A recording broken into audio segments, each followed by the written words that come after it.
growth companies. When I first started running this fund in 2003, I thought there were a lot of value-oriented managers in the market, but there didn't seem to be many growth managers. Growth tended to mean early stage, speculative, a bit spivvy stocks, and I didn't want to go there either. So I've really tried to invest in higher quality growth companies. They tend to be mid or large cap companies, so not at the very early stage of their corporate career. Companies that are doing something a little bit different, shaking up their industries, growing quickly but sustainably.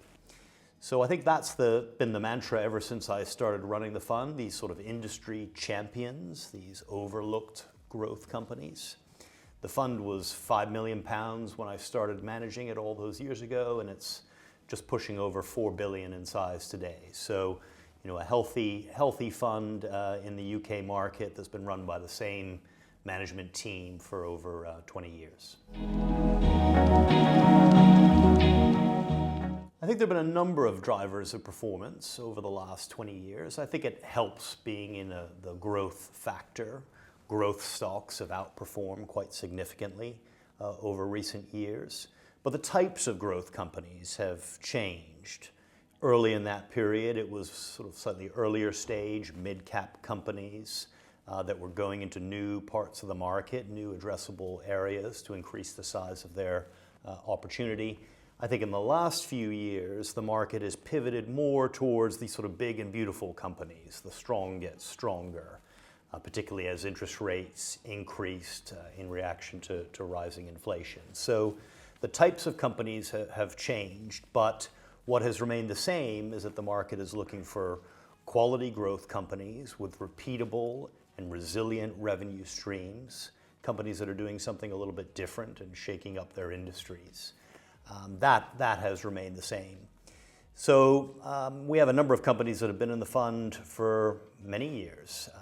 Some of our most successful investments we bought back in 2009. Think about companies like Amazon, Visa, Rightmove. Those have been some of our biggest contributors to performance over 15 odd years, each going up more than 1,000%. So it's those sorts of outsized performers that can really make a meaningful contribution to performance. And I think we were lucky to have spotted those companies fairly early in their growth phase, and we continue to own them today.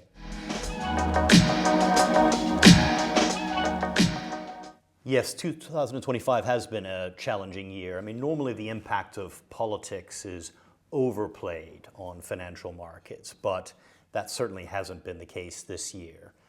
President Trump's administration has certainly shaken things up, and the market has taken some fright in recent months. So at time of filming, the fund is down 1% year to date against a sector average and a benchmark that's down about 5%. So I think we've done a reasonable job in fund management terms, sort of protecting on some of the downside from some of the market falls that we've seen in recent weeks. I think one of the ways that we have done that is by trying to be a little bit different. You can go out and buy a tracker fund if you'd like, and that will give you exposure to a broad range of stocks around the world. But we take issue with some of that exposure. We think some of the areas that those funds invest in may be a little aggressive. For instance, the Magnificent Seven, which has been much talked about over the last few years. In a typical global tracker fund, it'd be about 23% of the fund. For us, it's 12%. And one of the main differences for my fund is that we have a part of the portfolio that is what I call weatherproof, a more defensive buffer in the fund.